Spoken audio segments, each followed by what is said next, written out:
Yeah, Kevin Courtney from the National Union of Teachers, very pleased to be here at this Unite the Resistance conference. Pleased to be here because our public services, ordinary people in our country, are under the most immense attack that we've seen for generations. Our services facing privatisation, and we need to resist, and we need that resistance to be united. I'm extremely privileged to be on the platform. I think Sheila's presentation and the struggle led by the Hillsborough campaign gives us all the message that we never give up on the fight for justice, and if we don't give up, if we stay united, then we can really lead to huge changes. And thank you very much for coming along and giving us that inspirational presentation. We all know that we face a serious problem in this country. Our movement is facing a serious problem. We know that November the 30th last year was absolutely fantastic. We've heard it referred to, the biggest strike we've had, 3 million people, a popular strike, and yet we didn't win. And that lack of victory is now eating away at people's confidence. There are reasons why we didn't win, reasons why we didn't go forward, and those things are being debated here today. But whatever those reasons, it presents a real problem that we have to find a way to overcome. I want to talk about some of the things that my union is doing to try and address that problem. And Matt touched on it, the need to rebuild organisation at the workplace. We balloted during the summer holidays for action, shorter strike action, and for further national strike action. The ballot result on action, shorter strike action, 92% of NUT members who voted for that action, 82% on the strike action. And we're now engaged in national action, short of strike action in schools across the country, and many schools where this action is taking place, leading to new growth in confidence amongst our members that they can win things through collective action. So we've put on 500 school reps since the summer holidays. That's an astonishing rate of growth for us in terms of generating new school reps. We have activity taking place in schools around the country that haven't seen it for many years. Now, this activity is not intended to disrupt education. Indeed, it isn't disrupting education. What it's doing is liberating teachers to refuse the accountability tasks that government wants them to do, so they've got more energy for teaching. So it's actually a benefit to the kids in the classrooms. But at the same time as being good for them, it's good for our members. Now, Michael Gove is attacking us all the time. If you're a teacher, I don't know whether your non-teachers see this in quite the same way, but practically every day there is an attack from government on teachers. Michael Gove describes us, NUT members, teachers, as having the soft bigotry of low expectations. He says that we are responsible for poor exam results on working class estates where there's been endemic unemployment for years that they've done nothing about, where drugs sometimes have taken a hold, and he describes us as having the soft bigotry of low expectations. And so he's attacking us about this action that we've got at the moment. And I think that we have to say to teachers, and I want you to help us say it as parents in our schools, that we will judge Michael Gove by his deeds, not by his words.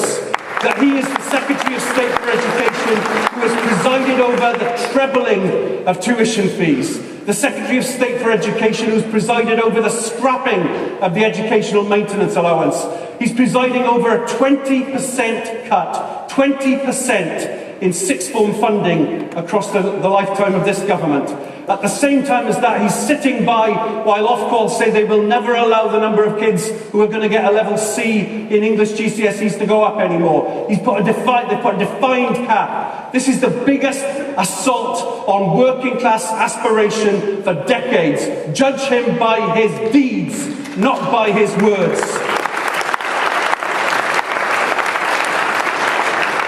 So there is a job, a serious job for every NUT and NASUWT activist at the moment to build this action in their school and to reach out to other schools nearby and build the action there as well. Like I say, we've put on 500 school reps since the summer, so it shows there is some growth in activity there. We are seeing in some cases our members being attacked by school management, and now those members fighting back. So we've had 7 days of strike action at Stratford School in Newham across the last few weeks. I was at a parents' meeting there on Thursday of this week, and what we find talking to parents in those schools is they agree with us. They agree with the teachers that the accountability mechanisms don't help education. They say, fantastic parents speaking from the floor about the commitment of our members of teachers in there, the NUT and the NIS to deliver the best education for their children. So there is an audience that we can reach as teachers who understand that what is going on in education is so wrong. But I will say this, the action that we're undertaking now is essential, is rebuilding confidence, is building organisation at the level of the workplace, which is absolutely vital, but it isn't going to stop the assault that government is waging on us. It isn't going to stop by itself the attack on our pensions. And we know that there is a problem with the confidence now over the fight over pensions because November the 30th didn't lead on to more action. Since November the 30th, the NUT has had a London-wide one-day strike. PCS and UCU have had a national one-day strike, but there has been no more action. And yet, the NUT hasn't signed up, PCS hasn't signed up, the NAS UWT hasn't signed up, UCU hasn't signed up, the EIS hasn't signed up, ICAC, a Welsh Language Teachers Union, hasn't signed up. There is, if we can find a way to rebuild the confidence, there is the strength. The NUT and NAS UWT together represent 90% of classroom teachers in this country. So together we have the ability to close every school in the country. Pardon me. We have the ability to close every school in the country if we take strike action together. So that we have the strength if we can find the confidence. And by God, we need to find the confidence.